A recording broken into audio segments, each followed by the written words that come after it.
Anyway, you ready? Oh yeah.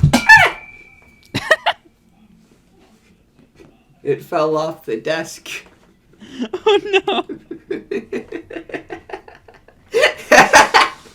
Oh my god. I need to throw this thing out. The timing on that. Alright, ladies and gentlemen, boys and girls, all you beautiful, valid people out there, we're running straight into this bullshit. It's your boy, Jay Wilson. If I say it's your boy one more time, please just, knock me upside the head and kill me, okay, Ariah? I just... It's your girl. It's your girl. Oh, that's so cringe. No, please, anything but that. This sounds like Junko from Danganronpa. It's Sid Snap, come on. Oh shit, come that on. Is Sid Snap, shit. It's Sid Snap and Snap. But it does sound like something Junko would say, to be fair. But, Danganronpa spoilers, jeez. Anyway, for some context, I just absolutely fucking snapped a mic arm off my desk. Yeah. I was sitting here playing with it, and I was like, Ariah, you want to know something really cool? I'm playing with a mic arm that doesn't have a mic on it, and I think that's so interesting. And then I pulled it back towards me, and you just hear, a clang, me screaming, ah! And then everything breaks, you know? Yep. We love when that happens. It's fucking beautiful, but we're back with the Homestuck Epilogues. We're not sure exactly what the fuck is going on, but we're back. The way that we record this shit is just completely and utterly, we are so inconsistent with this. It's been 3 weeks since the last time or something. Yeah, well, we both have a lot going on. Not anymore for Jay though. Apparently, for a little bit. Yeah, I'm stuck in my room. I'm look who's inside again type beat, you know. Yeah. I got COVID. Is pretty much exactly what happened. Welcome to the club. We all thought that Jay Wilson was gonna get away scot-free, but he didn't. I got it once upon a time, and now you have to get it. Once upon a time, fuck off. We recorded while I was sick with COVID. That is a good point. And now we're recording with me being sick with COVID. Yeah, full circle. What am I going to do with this mic arm? It's just sitting in my hands. And I don't know where to put it. Where should I put it? On the floor, on the bed, in the trash. That was so loud. Reattached to the desk. Dude, it was so loud when it hit the ground. Did you hear it? Yeah, I did. It doesn't weigh anything, is why I don't understand why it made so much noise. And here's the thing that was attaching it to the the thing that was attaching it to the desk is still intact, so I don't understand why it fell off the desk. Well, when you were messing with it, you probably unscrewed it or something, you know? Yeah, I think that's probably screws what in happened. direction. However, I refuse to take any responsibility, so it's not my fault. It's not my fault. Epilogue 2. Yeah. We're recording this so. I love how inconsistent our recordings are. Yeah. Look how short this first page is. Watch us get through Epilogue 2 in half an hour. What do we do then? Do we just splice it together with something else, or we just give it a 30-minute episode? It's a good question. I don't know. What if every epilogue from here is just 30 minutes each? Yeah, then maybe 2. I don't know. We'll just record until we want to stop, I guess, and then we'll figure it out. That's the plan. I mean, I got nowhere to be tomorrow. I mean, you do. I do, but that's, we got time. Yeah, we got time. Anyway. All right. Epilogue 2. This one's all me, I guess. If you were one of the haters and fools who saw Lord English's masterpiece circulating through the black veins of the dark web, and were rendered agog by its majesty, then you probably have a good sense of what happened next. You probably also wouldn't be rendered that much additionally agog if you were told that it didn't happen precisely as conveyed by the young lord's expertly produced claymation theater. Oh my gosh. Oh shit, so they're just skipping the entire fight. Well, I mean, maybe it's just being like, hey, so you remember the thing that happened in Homestuck? Well, that didn't quite happen that way. Now here's how it's actually going to work. Interesting. Because, probably also wouldn't be rendered that much additionally, but it didn't happen precisely as conveyed. Would it be that surprising if the first 4 heroes weren't immediately captured by the Juju, as the dark web swan song broadcast through bogus Vine videos originally depicted? Probably not. Way to raise any eyebrows if the action turned out to be a bit sloppier than that. A bloody nose here, a stray wedgie there. Someone trips on a cape. Loud eruptions of the word ow. Petulant insults, smack talk, crude gestures, and stray honks from the sidelines. Would rock anyone's world to discover that the stop-motion feature did not treat this battle royale with the utmost fidelity? Jesus. No one who witnessed the spectacle online would react to those discrepancies with much surprise. But you are not such a witness. You are still John Egbert, and you had no idea what sort of raucous pandemonium to expect when he zapped into the lair of your nemesis to throw down. Which is why you were completely blindsided when, upon feeling overwhelmed by the melee.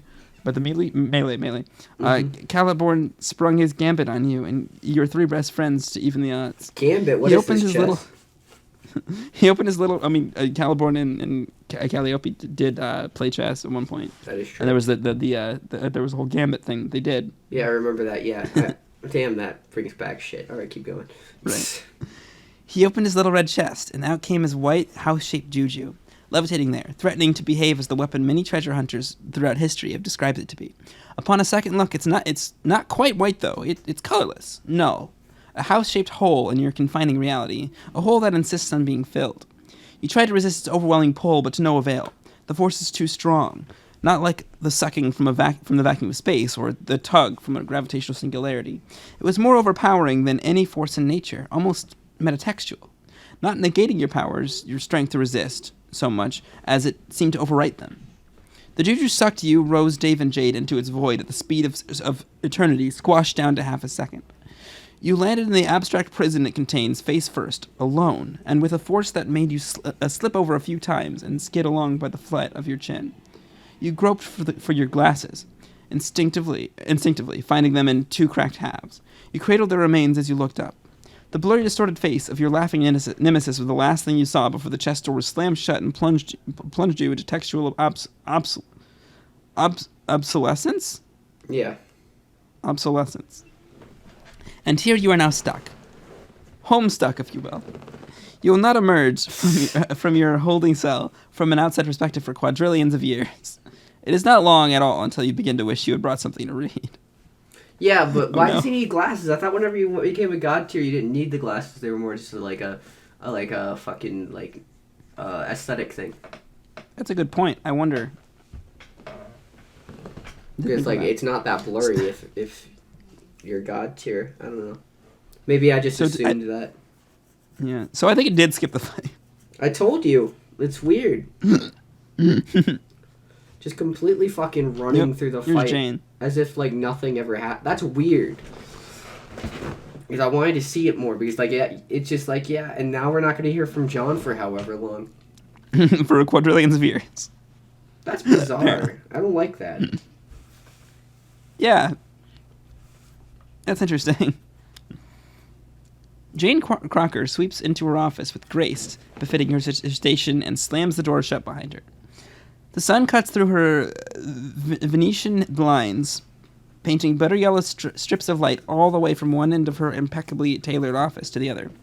It's a lovely day, like most days, so not terribly remarkable except for the horrid news that she had just received as her customary morning press conference.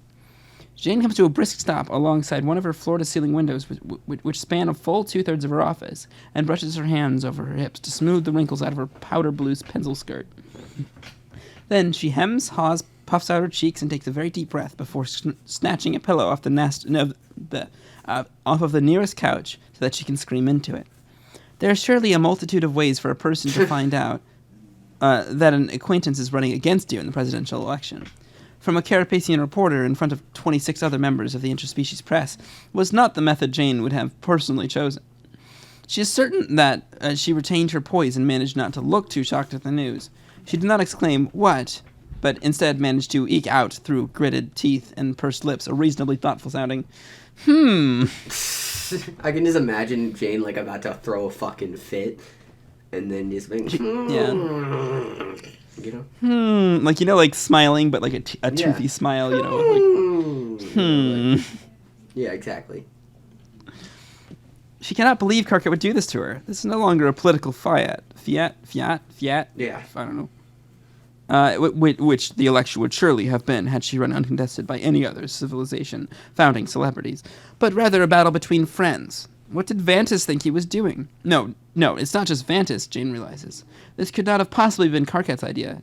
Jane knows Karkat, not intimately or even casually, but well enough to have made a generalized assessment of his basic character over the years. He is not cut out for politics, neither intellectually nor in the very important matter of social constitution. Certainly not when it comes to economic policy. In fact, Jane is pretty sure that Karkat Vantis would probably literally burst into flame if too many people happened to look at him at the same time, like a vampire walking out into the sun. Wait, Jane lowers the pillow from her face and stares at a brass and glass ceiling, brass and glass art deco ceiling. Jeez, I am having such a hard time reading. Apparently, brass and glass art deco ceiling. Was that vampire thing xenophobic against Kanaya? Yes. Or whatever it was that Whatever Kanaya was you're supposed to be? questioning, yes, you're xenophobic. No, of course not, she assures herself. Oh, God. With trolls, it was the other way around. Vampires were the only members of their species who didn't balk at the sunlight. Another reason Karkat would make a poor president, unless he ran as the night president. No, that idea is foolish. Best not to give him any ideas. There can only be one president. No, surely this must have been Dave's idea. It was. The kind of plot hatched, from their little nest of mutually supportive, codependent interspecies, whatever it was they had going on over there. Oh, Jane doesn't seem very accepting of this. She's not very happy with this. Dave was certainly no Dirk Strider, no Rosa Lund, no Roxy. But he had that same scheming gene buried deep down beneath his transparent onion layers of posturing and, frankly, rather outdated humor. An instinct to plan, and despite being inarguably the dimmest of his family's impressive ectobiological stock... Oh, you dick. Oh, dear, stock. That's like a problematic word, isn't it? Jane thinks. She crosses it off her mental list of appropriate words to say during a press conference. Why is stock a bad word? I don't know. Like the stock market? But why would that be a bad word to say in front of the press? I don't know, man. Jane is trying too hard, not because she cares, but because she needs to be a president. She wants more people to vote for her.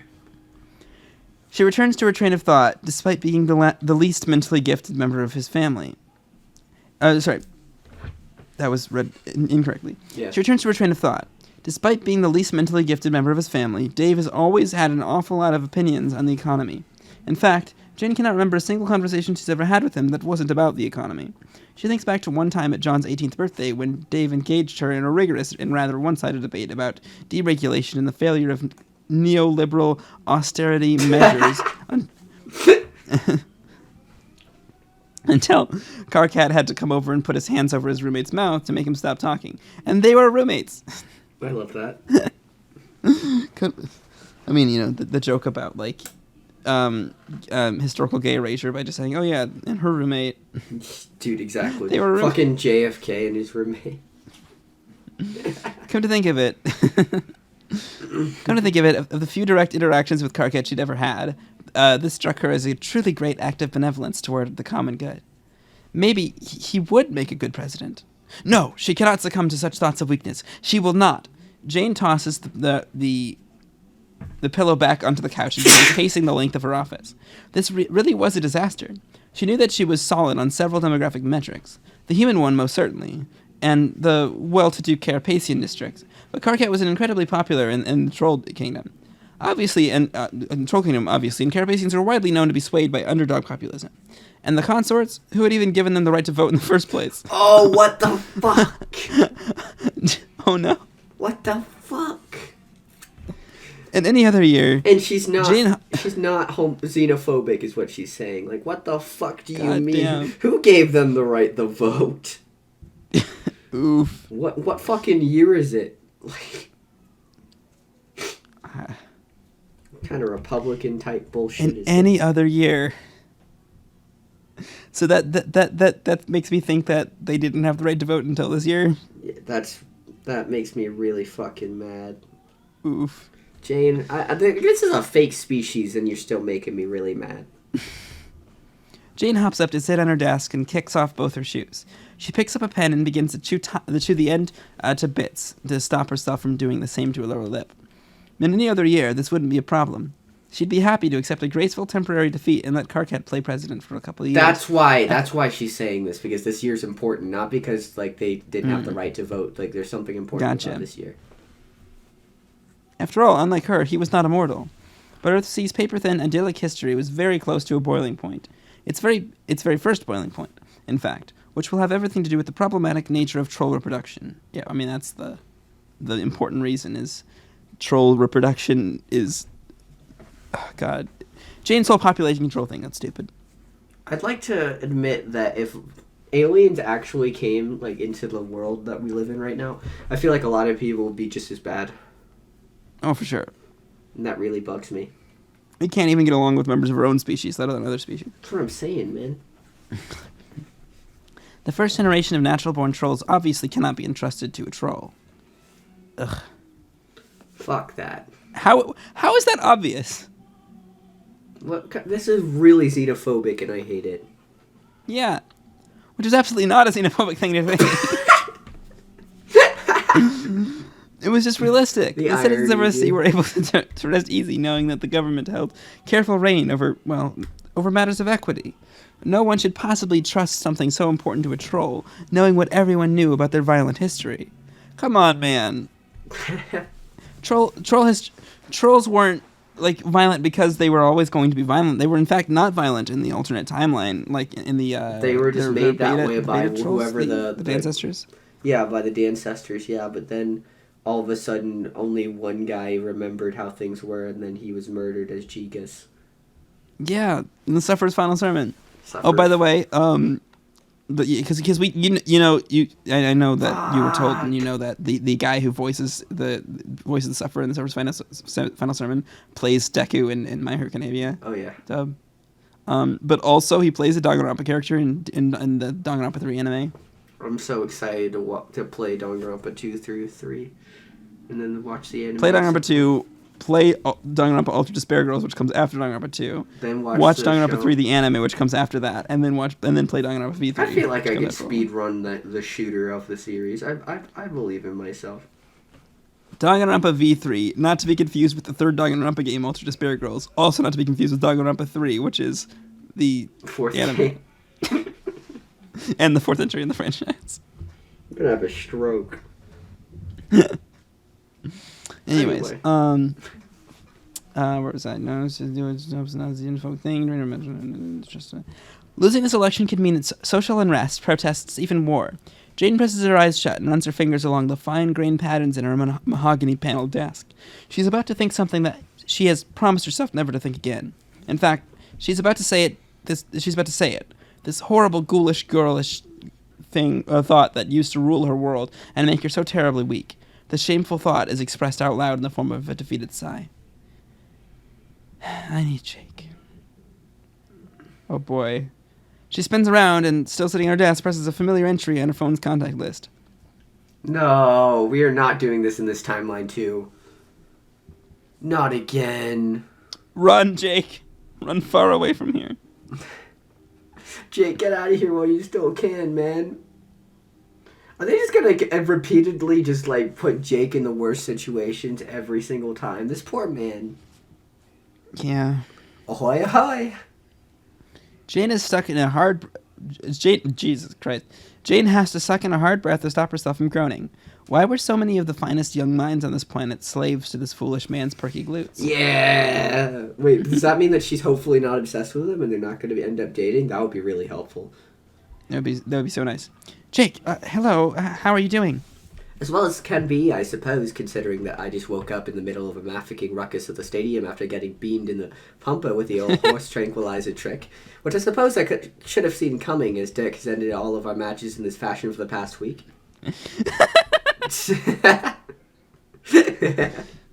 Oh dear, that sounds absolutely terrible. Is there anything I can do to help? Help? Gadzooks, woman, I hardly think myself in need of help. It's a jolly good adventure working with someone so predictably unpredictable as our good friend Dick. You would think that Jake enjoyed the sadomasochistic nature of his and Dirk's personal and professional relationships. Judging from the last conversation about election strategy with Dirk, he seems to be perfectly aware of this feature of Jake's personality. You can't be too nice with courting his endorsement, Dirk would say. He doesn't respond to nice. I love this. I love fucking Jake, and I love the way that he says things. It's adorable. Exactly. Be that as it may, Jake, I still do worry about you an awful lot. Well, that is... On Jake's end of the line, there's a crash, followed by a noise that sounds suspiciously like something big and hollow and metal connecting with Jake's head. When Jake comes back to the phone and he's yelling into it, Jane grimaces. Very sweet of you, Jane. I appreciate very much that you've called me out of the blue to say such nice things to me with no ulterior motive. From anyone else, this would have been a portentous statement. However, Jane knows that Jake English could not have possibly meant this with anything but the utmost sincerity. I love this. Him being like, thank you so much for calling me with no ulterior motive. I appreciate it. Well, you know that Because I must note that although I try to stay sporting about what comes at me, I can't say that I am chuffed about how much of my correspondence lately has to do with the marketing of my image. It's beginning to feel like all people want from me is to stick my derriere on a signpost for their profit. Oh, Jake, you're right. It must be so difficult. For you more than the rest of us, due to your, let's say, natural gifts. Huh? But you know that I've always wanted what's best for you, right? And I'm ready to give that to you. To give me what? The best, Jake. The very best. Oh, God. No. This is going the way that I think it's going, and I'm really upset about it. Jake is quiet a moment, and Jane can hear the rusty gears turning in his head. You should stop by to see me this evening. Do you mean my evening or yours? We're in different time zones right now, and I dare say that the sun just went down here, so if you wanted to have a soiree on my time, you've missed your chance. Jane feels like her fake smile flexing so hard. Jane feels her fake smile flexing so hard that it was beginning to hurt. Oh yes, she loved this man in basically every category that you could possibly love a person, but sometimes talking to him is like trying to build a house of cards while riding a mechanical bull. Mine, of course. I'm so mad. I'll have the best year of your favorite crocodile-made Scotch from the Concert Kingdom, and we'll have a little catch-up. No! Leave him alone, man. Just leave him alone. Leave Jake actually hates Scotch, and only drinks it for appearance's sake. But for the unbelievably pivotal moment in the history of the planet that they created with their bare hands, Jane is willing to spend a few thousand boonbucks to watch her old friend pretend to sip at the same glass for a couple hours while prattling on. And she's willing to do more than that, too. Oh, no. When's the last time we've done that, just you and I? I'm so upset. This really bugs me. This bugs me hard. Like, especially after having just read Candy, where she completely fucked up his entire life. I don't want to see that happen again. Yeah. You know what? You're quite right. It's been a spell since we've met up without Dick. An unforgivably long one at that. Whip me up a kipper, Jane. I'll be over promptly. Kipper? She considered asking if he intended to request that she literally prepare a fish for his arrival, but of course Jake is already hung up. With a heavy and somewhat regretful sigh, Jane sets her phone down on the desk. Well, she thinks, that's that. Time to work your magic, Crocker. No, please leave my boy alone. Please. Well, damn. Please leave my boy out of this, man. Come on, Jake.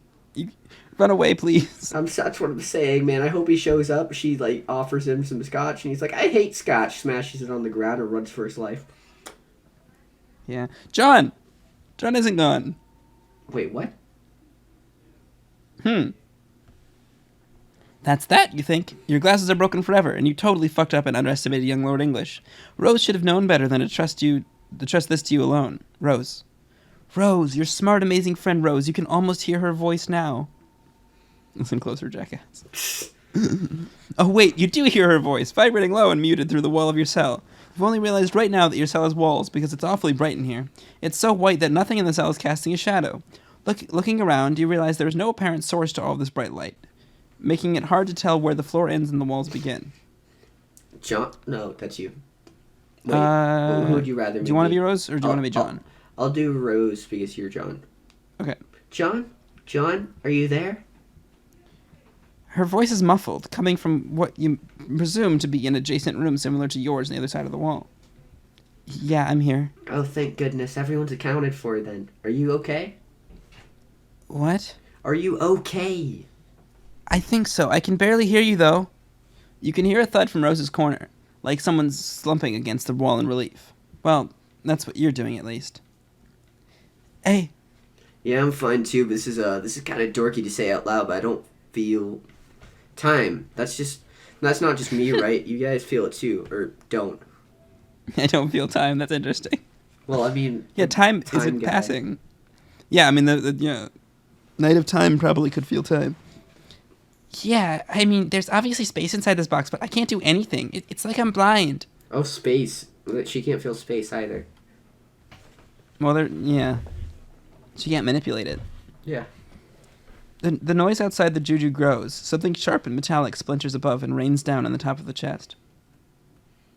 What did my future self say it was we had to do? She never... What? I can't hear you. She never really told us what we had to do exactly. Just what was going to happen in a really loose sort of fashion.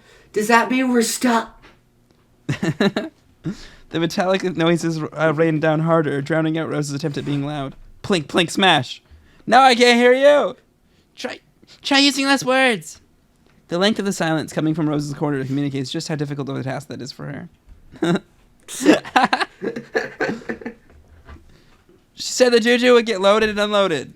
What? So, I mean, it just got loaded, I think, with us. So I don't think we're trapped in here forever. We'll be unloaded from it at some point. What? I know it's all a bit abstract, but no, I just can't hear you. John, you suck at yelling. It's beautiful. You stop trying to loudly reassure the worried teens for a moment and just think. Now you understand defeating young Lord English was never supposed to happen. Not the way adult Rose was implying it would. You surmise the other 4 teams remaining outside the juju were the ones meant to be tasked with his defeat.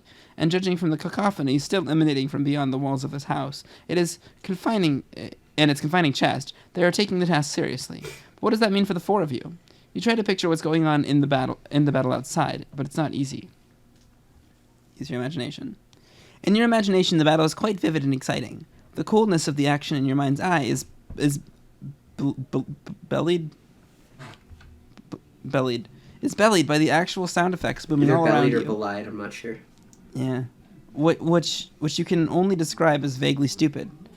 There's a lot of hysterical screaming, which, if you're not mistaken, is coming exclusively from the male combatants. There's a sudden swelling of energy that speaks to a vastness beyond its power source, almost as if an outrageous bubble of pure hope were in... Oh, boy. Remember the hope bubble? Jake's hope bubble? Like, that was, made of cotton in the theater.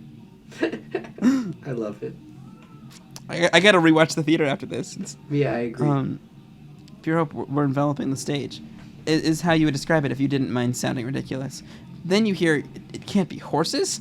No, not simple horses of flesh and bone. These horses are metal, if we're to believe they're horses at all. Oh my god, yeah, that was quite a few panels. The theater stuff, the masterpiece. Stop using your imagination.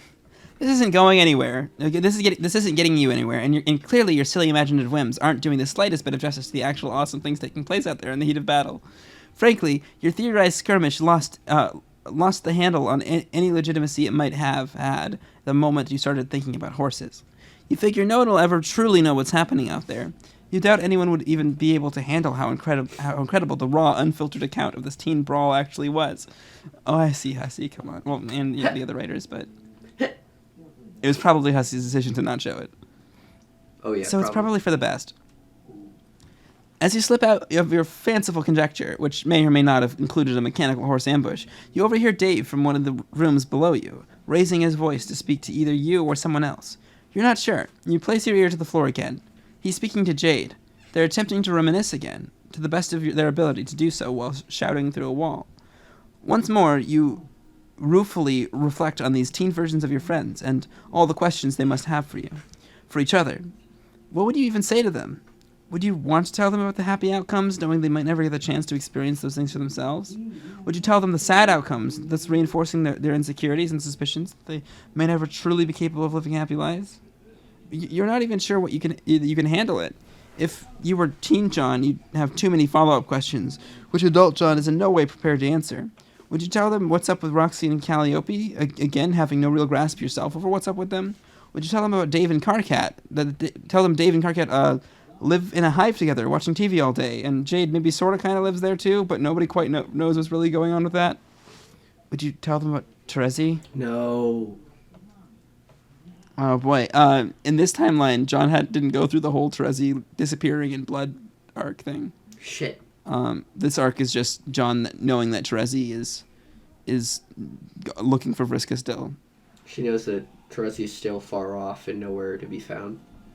Yeah. Well, I mean, he has communication with Trezzy, right? Like just like that once every like year or whatever. A couple I don't years. think they haven't had nearly as many conversations as they did in Candy though.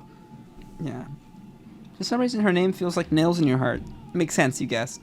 Because John totally has... John and Terezi totally are black shippable. Oh, yeah. like healthy... healthy... oh, God. I can't fucking remember. I can't remember the word. Holy shit. The spades. Spades, yeah. It's not auspicious. Not matesprit, not auspicious, not... Fuck, I can't remember. Right? It's the pitched one. Yeah. Spades. Oh, fucking hell.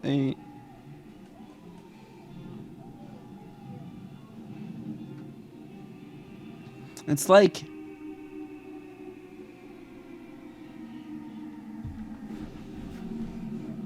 It's like enemy, right? Or like nemesis type thing. Oh, kismesis. That's what it is, yeah. Kismesis, yeah. Okay. yeah, totally like a healthy kismesis dude. Okay. She wouldn't let you neglect her, oh yeah, wait. Makes sense, you guys, since there's a lot of sharp letters in it. She had sharp teeth, too, and sharp elbows, sharp words. Terezi Pyrope was a sharp girl, and maybe what these sharp feelings are trying to tell you is that you miss her more than you realized. She wouldn't have let you neglect your relationships with certain friends for so long that you missed whole chapters of their lives. She wouldn't have put up with you moping around with the salamanders for so long. She would have kicked your ass for being such a loser about everything. She would have poked you in the forehead and called you insufferably lame and told you to pick up the damn phone. You would have called her a weirdo and pretended you hated it, and maybe you would have even believed you hated it. But now, sitting here in this little white cubicle, contemplating all your regrets, you don't think you would have hated it much at all. Would you tell the teens that? You'd probably never tell anyone that, not even her. Another arbitrary thought hits your brain, completely unrelated to the subject of Terezi. Or what you would or wouldn't tell a bunch of incarcerated teens, or so you think. Am I depressed? Oh, John. Oh, shit. Our boy's got depression. I mean... Ask aloud. In every version of the epilogue, Homie has depression, doesn't he? Oh, for sure. He's definitely depressing Candy. Mm-hmm. Now he's depressing me. You ask aloud, quietly enough that your friends cannot possibly hear it. All the question does is crawl back down your throat and burrow into your gut like it lives there. And it does live there, because as it turns out, you are really fucking depressed. You're just a giant wet meat sack of self-involved misery. And all that big wet meaty ooze drips out your mouth every time you open it. All the time and space in the world isn't making it better. It's something you should have been doing for yourself instead of waiting around for things to get better. Well, screw waiting. It's boring as hell. You are John Egbert, after all. Immortal creator of worlds. The one and only man ever to completely transcend the partitions of canon itself. You've got these powers, remember? You hold up your hands and form a rectangle with your fingers and reach outside yourself, outside canon, to the place your retcon powers came from. You focus, you strain, you contemplate with all your might you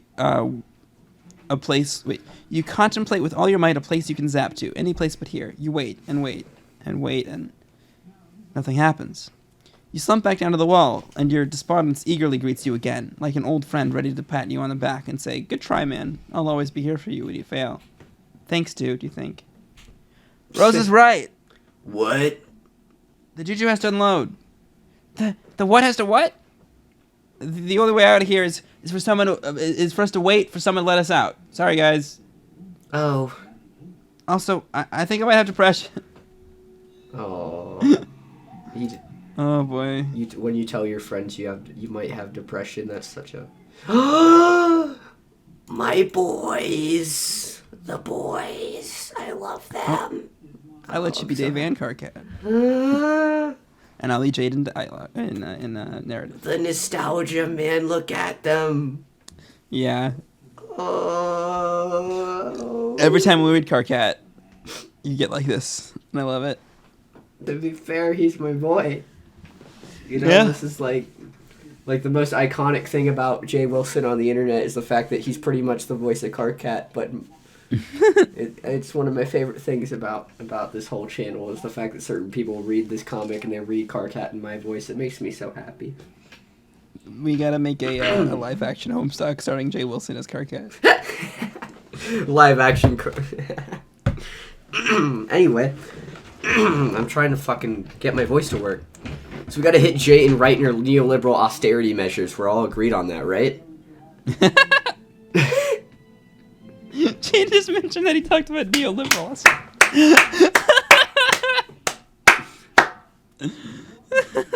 Uh-huh. Oh my god. Yeah, sure. Now she's gonna spin some shit about supply side economics, but we can't let her control the narrative on that one, because the first thing that's gonna happen once she begins deregulating the baking industry is that some sweet dumb crocodile down in Consort Land is gonna start putting sparkle glue in the cupcake mix, which isn't even the real issue. That's just surface issues. Right. Definitely. I mean, Earth has just been playing acting capitalism the last 5,000 years while we time skipped ahead to live rad lives as gods without bothering with any of the boring shit that goes into making a civilization. Which is fine. I mean, you can't really expect a bunch of teens who didn't finish middle school to set up a sustainable form of social democracy that isn't just blatantly ripping off whatever we incorrectly thought Obama God, rest his soul, was doing back in the day. Obama's dead? No. No, he's not dead. No, this is we know this where is the other Obama timeline. is. He's not. We know where Obama is. We know where Obama is. So I love that Dave just called capitalism a not a sustainable form of social democracy. To be fair, it's true.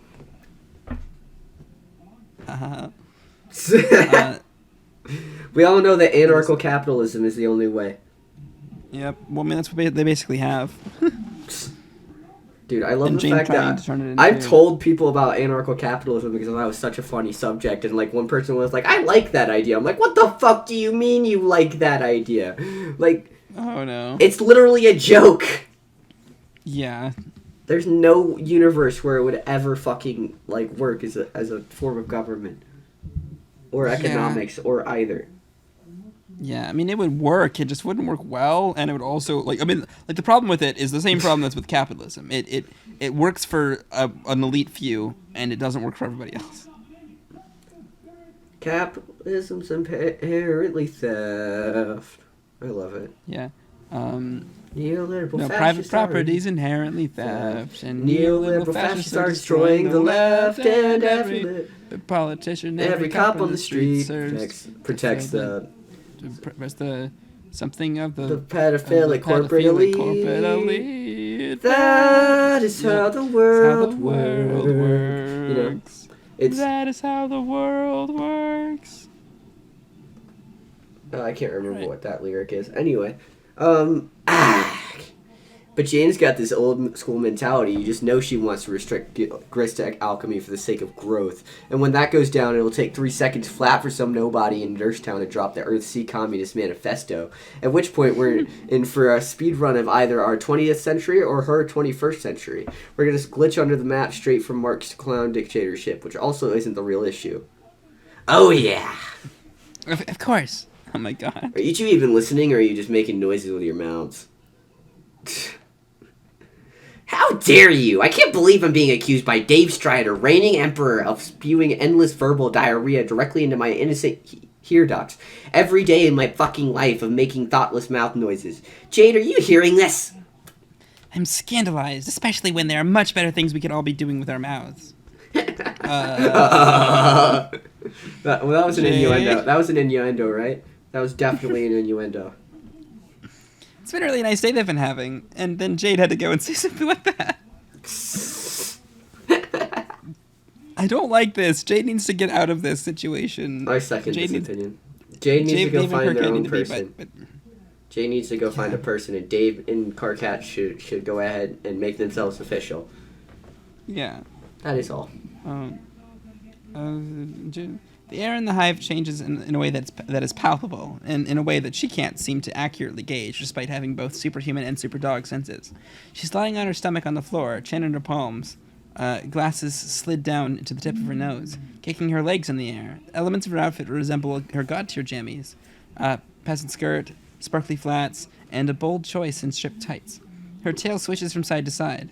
showing way too much of her thigh, which isn't really all that salacious considering 3 of her bras are thrown over the back of the couch where she crashed last night, and the night before that, and the better part of the 7 years before that. There are other personal effects of hers in the living room, too. Plants in the windowsill, her bass guitar sitting in a corner, a horrific-looking periodic table that Dave made her for her 17th birthday, pinned above the stairwell. He typed it in Comic Sans and then deep-fried it to oblivion with JPEG artifacts. The JPEG artifacts. You remember that? At the end of the fucking comic, they were forced to go do that because Karkat was scared. Karkat was scared of them getting in trouble. Was that during the comic or was that during the epilogues? That was during well, that was on RC, so they talked about it in the epilogues, I think. But they like showed it in the somebody was snap scared dates. of them getting in trouble, of them getting hurt. Oh yeah. Remember, Dave and Jade went off somewhere, or it was Dave? Yeah, and I remember that. I think that was the epilogues, but they did show them doing it in the snap dates, in the Snapchat. Okay, ones. cool. They were like they took a selfie with a shitty Liberty. I just couldn't remember where we'd seen that. Everyone in the room knows each other way too well. So what happens next goes like clockwork. No, wait, it has to go for longer. I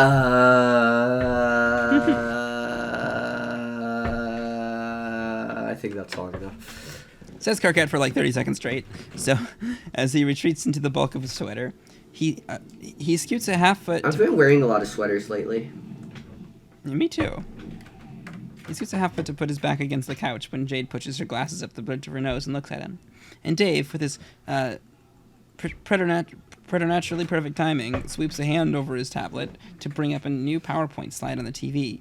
He returns to his Comic Sans written political presentation, gruesome artifacts and all, with the grace and proficiency of a man who has diffused an awkward situation in his own household many times per day, every day, for many years.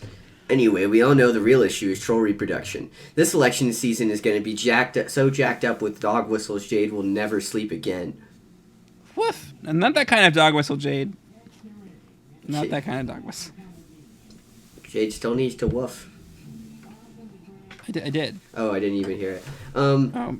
Maybe I don't know. No, you're good. It probably, as long as it picks up. I was so convincing that that my microphone thought it was a real dog and blocked it out. Yo, get ready for the top propaganda hits of the year. Alternia, brutal eugenics, space dictatorships. You know what a dog whistle is in this context, right? Yeah, I've already asked you what a dog whistle was. Or I asked somebody, okay. I can't remember who it was. Yeah, my memory's shit, so it makes sense. Cool. I was like, hey, so what's a dog whistle? And everyone's like, how do you not know what a dog whistle is? And I was like, I don't know, I heard it in some piece of media and I'm confused. Mm-hmm. Anyway, not untrue.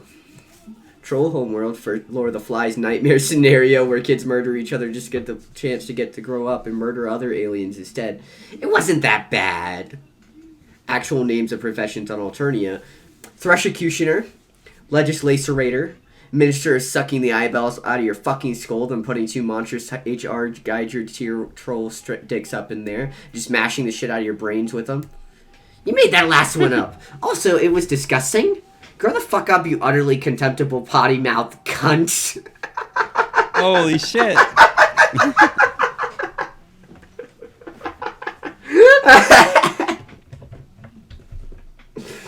You know, like, that's one of the only words that I, like one of the only curse words that isn't a slur that just, like, absolutely, like, feels weird for me to say.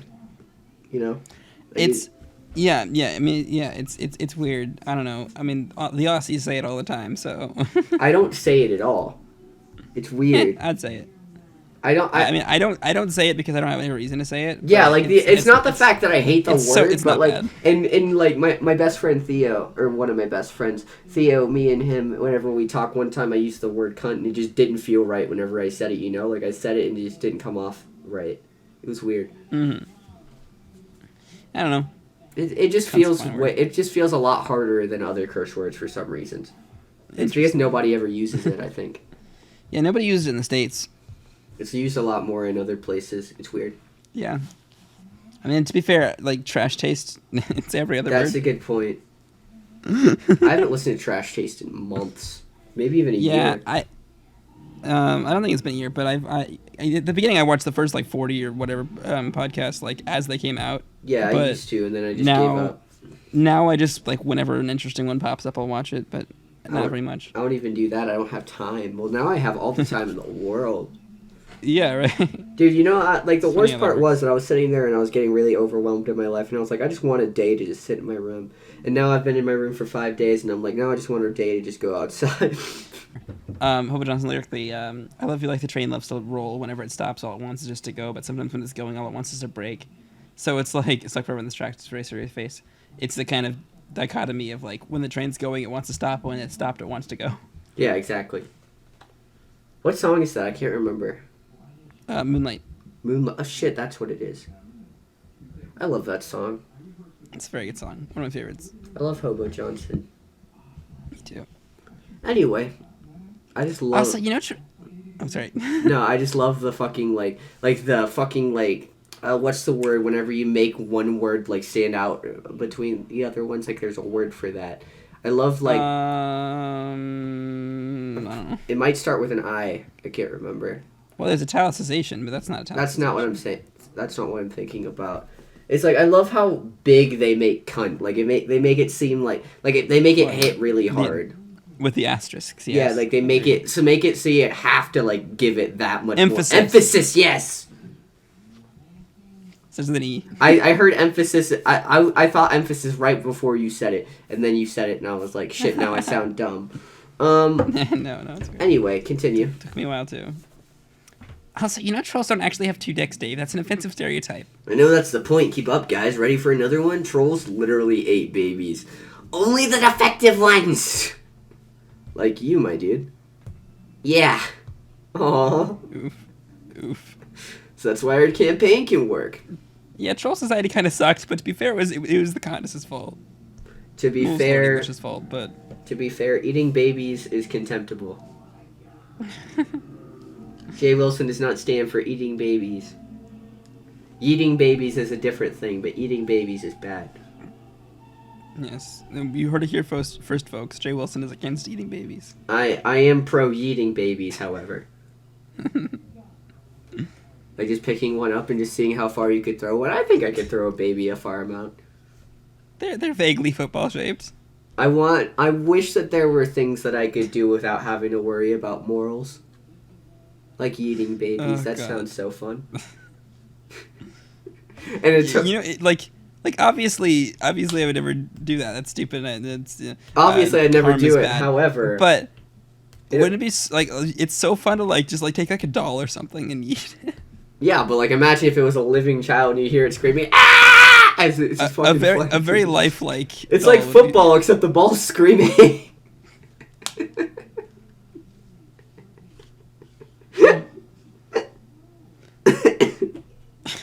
God damn it. I think I'm going to hell. You think? You think hell's as bad as everyone makes it out to be, or you think it's going to be a cool place? I don't know. I think it could be a pretty cool place, to be fair.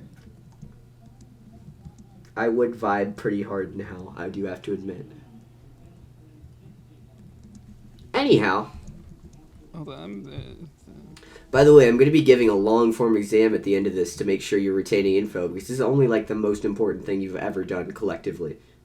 I sent something in Discord in the general chat. What'd they say in Discord? No, I did. According to Jay, eating a baby is like football, but the ball is screaming.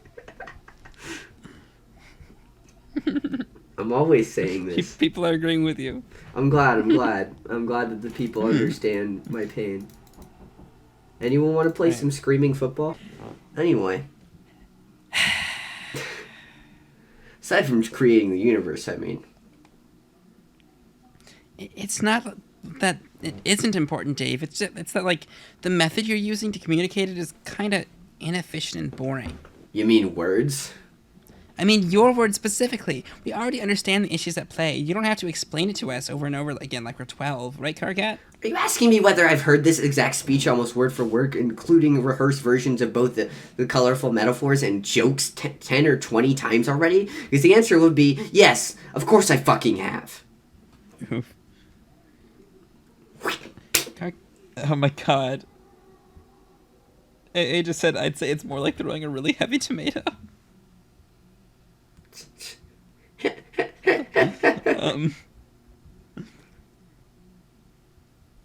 Jesus. Oof. It's true though. Karkat elbows Dave in the thigh, a move that is obviously meant to be an action of pure brotherly jest, but instead it comes off as affectionate and overly intimate. Oh my god. Jade's clever eyes don't miss this. Her pupils follow the motion of Karkat's arm, and they follow the movement of Dave's mouth as he smiles in what he probably thinks is a totally neutral expression that reveals exactly 0% of his true feelings towards Karkat Vantis. Valis? In reality, I said Vantis. You started to say Valis. I started putting an L there, and then I got rid of it, but, you know. Vala? I don't know. Karkat is Valis? His veneer is a thin and transparent cellophane. It's in transparent cellophane. He's the only person who can't see through it. Jade does some calculations in her head. 2 kinds of calculations, in fact. Mathematical ones and personal ones. So, do you want a projection of her first year's hit on the economy down to a decimal with a 0.3 margin of error? Because that's the thing I can do if it'll make you stop talking about this stupid election for 10 minutes. Damn, hit me up, girl calculator. I don't think you're wrong about Jane's plans. She proceeds to dazzle the 2 boys with explications and complex math, utilizing taxation rates, GDP figures, and some damned thing called the Laffer curve, which she easily could have just invented to own them both. But the truth is, she cares too deeply for these boys to fabricate silly-sounding economic models on the spot in order to make them seem foolish in front of the camera later. The thing about Jade Harley is that she's not as good at personal things as she is at other things, like science, or mastering frame motifs, or kissing. The last of which she has definitely put a lot of levels into over the past few years because, well, what else are you supposed to do with an immortal godhood once you've hit the age where the dog hormones start kicking into overdrive? She rolls over and hitches up on her palm so that she can stare her 2 friends down. Her high prescription lenses make her eyes look anime huge. They might literally be glittering. She's so completely serious about the issue she's trying to stress. So Wag. now that that's all out of the way, it's time to get real, you 2. Whack. That wasn't an invitation for you to make a pun about having all the time in the world or whatever it was you're going to say. Oh. I'm about to lay out some cold, hard evidence, so pay attention. Oh, hang on. Let me get a pen. Evidence about our relationship. Fuck! You let me live in your hive while I'm in town. I can't believe I'm pretty intimately entwined in both your lives. that you're just talking about this. And you don't disengage my flirtations from about 86.234% of my flirtations. Wait, why the fuck would you keep track of something like that? So are you doing this or not? Doing what? Dating, dummy. Oh, that is a complicated topic in my culture that I'm not sure humans are equipped to talk about. Also, totally unrelated to the economy, which, not going to lie, is the only thing I want to talk about for however long it takes for the other conversation to stop happening. So say no. Well, I'm not just forcing this conversation for my sake. It's for you 2 as well. I mean, after all this time, have you 2 even kissed yet? What? Well, why would we kiss? That's you. I mean, he's Dave. And I'm Karkat. Yes, he's Dave and you're Karkat, and everyone knows, and everyone we know always calls you that. Dave and Karkat. I can't remember the last time I heard anyone mention one of you without the other. The 2 of you have basically been together since your days on the meteor. It's so obvious. Together, yes, as friends. Yeah. Very close friends who understand and support each other on a deep and empathetic level that goes beyond hate or pity. You could even say that our relationship transcends quadrants. Yeah, not gonna lie, Karkat, but that sounds totally kind of gay. You humans, your unfathomable gender-based quadrants. Oh, gender-based quadrants. Jade facepalms. She does it a little too hard and slams the bridge of her glasses into her forehead. Ow! Anyway, weren't you dating that Carapacian couple, like, last time we checked?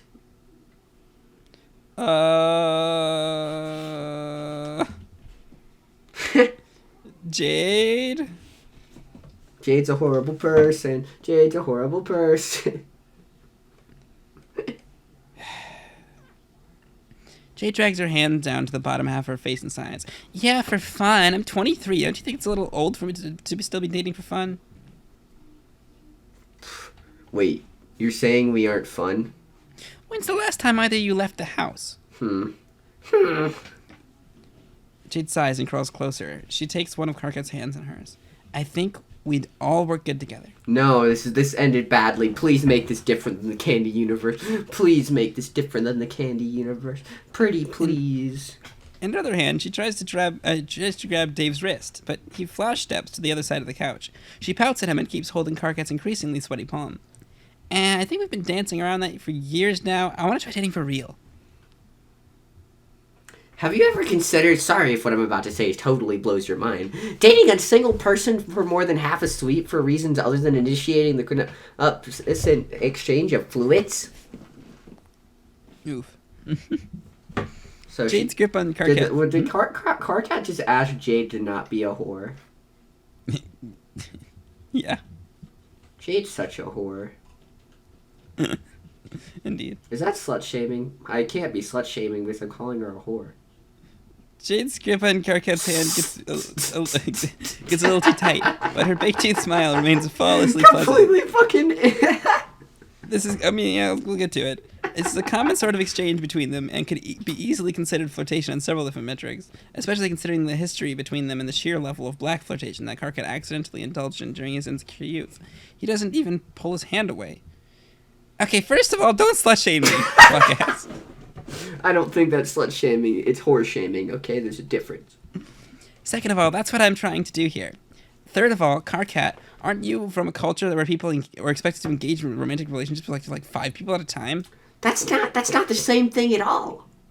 Oh yeah? Explain the fundamental epistemological difference. What the fuck? This is so fucked. This is bad. Okay, Jade, I think there's a flaw in your approach here, because you seem to think winning an argument on super clever logical grounds is going to get a couple dudes to break down and fling themselves at you in like a sexual way. Well, it usually does. Oh my fucking god. This earns Dave a look. A long, sad one that Jade messing with her glasses again. That has Jade messing with her glasses again so that she can peer right at him and apply some more of that faulty personal math to his expression. Dave. What? Is this about Obama? What? No way. Dave, are you in love with Obama? Jade, Jesus, where do you get this shit from? Is it about Jesus then? No, Jesus wasn't even real. I know he wasn't real. Wait, are you saying Obama was real? Yes, Obama was real. He was the president.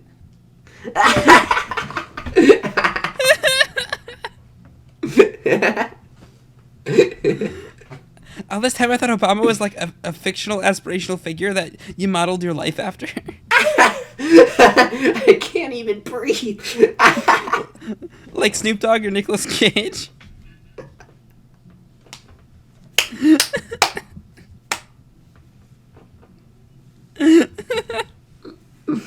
Does he think that he's like has a religion based around Obama and all these people? This is fucking incredible. They were both real too. I know that you grew up on an isolated island in the middle of nowhere and everything, but didn't you have like access to the internet? Wow, well, I'm sorry I wasted my whole childhood filling my head with pointless things like astrophysics and scenary numeral systems that allow me to do complex calculations in hand. Scenary, fuck yeah! Hell yeah! I don't know what that means. Basics rules. I don't know what that means. Basics. I don't know what that means. Only uses 6 numbers instead of 10 numbers. It's the best space. Is seximal or scenary are both words for it. Hey, you said sex. Jan Measley has a whole video dedicated to it and owns seximal.net, and it's I love seximal. Hell yeah! I don't like you, Jade, right now, but hell yes, scenary supremacy. Jesus Christ. Are you ready for me to continue? Oh yeah, go ahead. No, dude, that's kind of fucked up. Karkat, stop laughing. Jade's fucked up childhood isn't funny. Yes, it fucking is. Also, screw you for saying it's not funny. Why is it like some sort of tragedy how she was raised? Because she was raised alone by an animal? I was raised alone by an animal. Fuck off and let me enjoy this. Karkat has finally pulled his hand away so that he can clutch his stomach. He's laughing so hard Jade gets up and stalks over to where Dave is awkwardly cowering at the other end of the couch and snatches his tablet from him. There's a ripple in the room that makes it clear their god-tier powers have just clashed against each other. He shifts his arm through time, and Jade warps the space around them so that she's the one holding the tablet. This is not like the first time this is not the first time they have rearranged the fabric of reality for a petty reason like this. Karkat has permanently sworn off playing board games with him. Oh my god. The moment Jade brings out the paint program on the television, Karkat stops laughing. Oh my god, I love them playing board games and just shifting realities because they don't like the outcome. It's like playing Monopoly, but they just fuck everything up. No! He tries to grab the tablet from her, but she's hovering well above the ground, and he simply is not tall enough to reach. With a shitty grin and deliberate care, Jade begins to draw a grid. Oh my god. No, this isn't what I think it is it?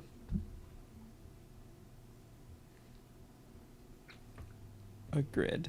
There was a whole intermission about this. Are they about to teach us about troll romance and where they would fit in this fucking thing? Oh god. I'll put this in terms Karkat will appreciate. Check it out. Jade, I swear to... Yeah.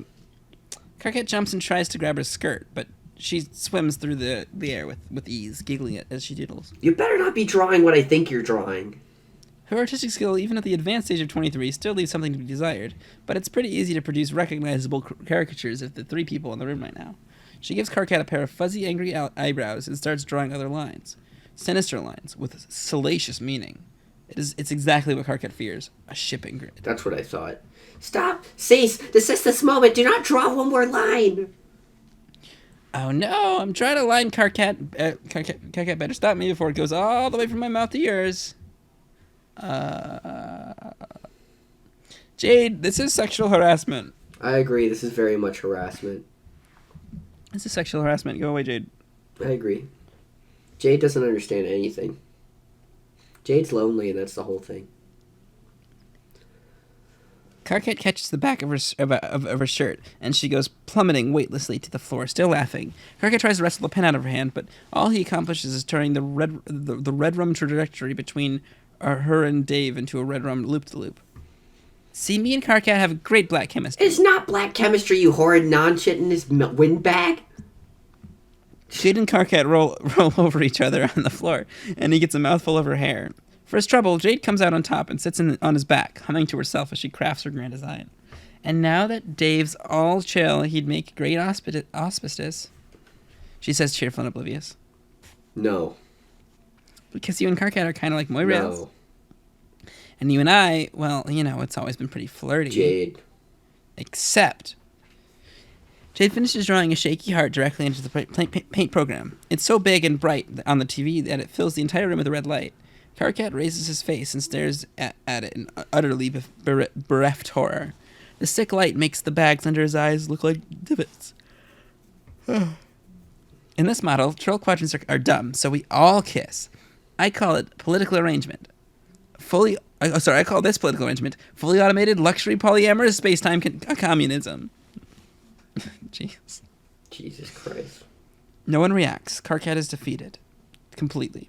Dave has just crossed his arms and pressed his mouth into a thinner line than usual. Jade's ears flatten and she huffs. It sounds like a little dog whine. Oh, come on, that was a good one. It's politically relevant and everything. Jade, I'm not going to laugh at your made-up ship name for this imaginary threesome. It's not going to happen. Jade rolls her eyes and tosses both the tablet and pen over her shoulder. Dave flashes her across the living room to catch his very expensive computing device in both arms. The pen bounces off his forehead. Jade dismounts from Karkat's poor, abused, terribly mortal spine and brushes down her skirt. Well, I've said what I wanted to say. It's up to you two what to do with it. I have to go talk to Roxy and Callie about the election anyway. Call me when you two figure it all out. Oh, God. This is definitely harassment, right?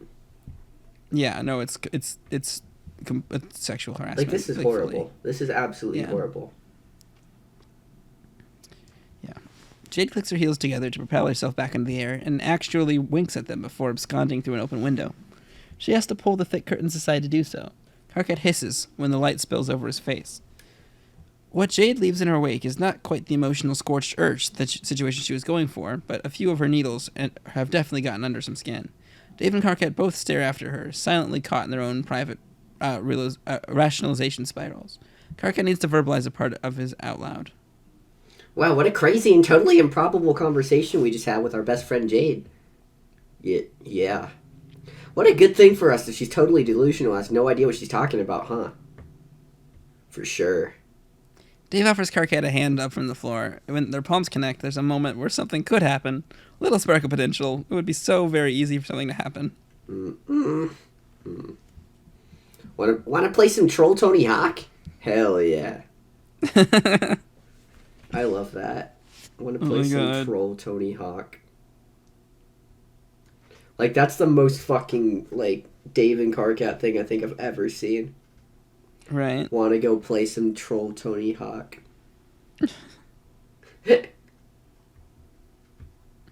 Oh boy, be John again. That's weird. I see Vriska, and I'm...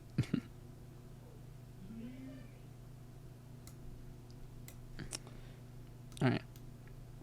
It seems as if you're attempting to be John again, with the expectation that we might spend a little more quality time with him in this cubicle of misery and self-loathing. You guessed we might really start to unpack his depression issues. Get to the bottom of all that. Well, nice try. John can't be here right now because he's stuck somewhere in the harrowing nexus between canon, post-canon, non-canon, outside canon, and fanon. He also can't be right now because for the time being, we're done wasting our breath on such a sad loser. Dude, what the fuck? Get it because he's near her breath? Yeah. It's well overdue for the true hero of this tale to be take center stage. Oh, be Vriska. No! No, I hate her. I love Vriska. I hate her so much. I hate her. Lord English stands before you in all his time-eating universe Talk ending about glory. how horrible this man is. Shit! Do you know what this is? You know what's happening? Lord English stands Holy before shit! What is this? What is gonna happen in this epilogue? I'm confused. This is here. Let me send you a link. We're being Vriska, and Lord English is in front of Vriska, and I think this is the scene we're about to see. Oh shit! Are we gonna watch this? Right? Because like, Vriska. Well, what's about to happen is Vriska has that red chest. Vriska's about to open it, and John and them are gonna come out. It's a good point. So I think we're about to watch that scene. So they're about to be set free, and we're about to see the end of like the Act 7 again and see how that battle resolves. In Epilogue 2, what is this epilogue going to be about? I'm curious. We've got 6 more epilogues after this. I don't know. I'm curious. Let's just keep reading, I guess. Okay. Oh boy. Lord English stands before you in all his time-eating, universe-ending glory. You rode in here like a total badass, and now you're presiding over a whole host of ghosts ready to throw themselves once more into the maw of this final battle. You know that this isn't your battle to win, but you are definitely the sign of the tide turning. Hell, you are the tide.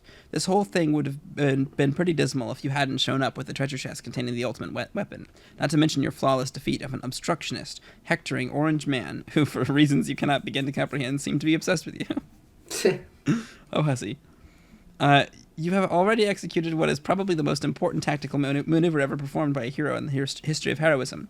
You deployed the white house-shaped juju from the chest. It grew to an enormous size, slammed down on whatever was passing for the floor. It's showing us... It's skip to this part so that we can possibly go back to John as soon as it gets open again. Right? And a door materialized on its surface. Yeah, exactly. You now stand off to the side, looking especially pleased with yourself, waiting for the legendary weapon to unload itself toward the hulking tyrant. And that is where it cut away. Yeah. That is where it cut away to other stuff. And we're like, okay, and then what happened to Lord English? I guess black hole stuff, right? Yeah, exactly. I guess we get to figure that out now. Yeah. You've now got 2 bitches of either gender at your side. Your main girl, Mina, who you stole from that embarrassing past version of yourself that you own so hard, you bet she's probably still crying. Oh, yeah, shit. And Tavros. Yeah, that was sad. I hated that. And Tavros, not just any random ghost copy of Tavros, of which there appear to be thousands. Your Tavros, specifically, who's been pathetically trailing after you like a lost bark beast since you showed up.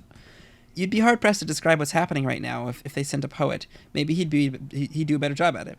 But they sent someone who's actually useful instead, so you'll give it a shot. It looks to you like the complete obliteration of space and time, the end of all things, the disintegration of literally thousands of ghosts.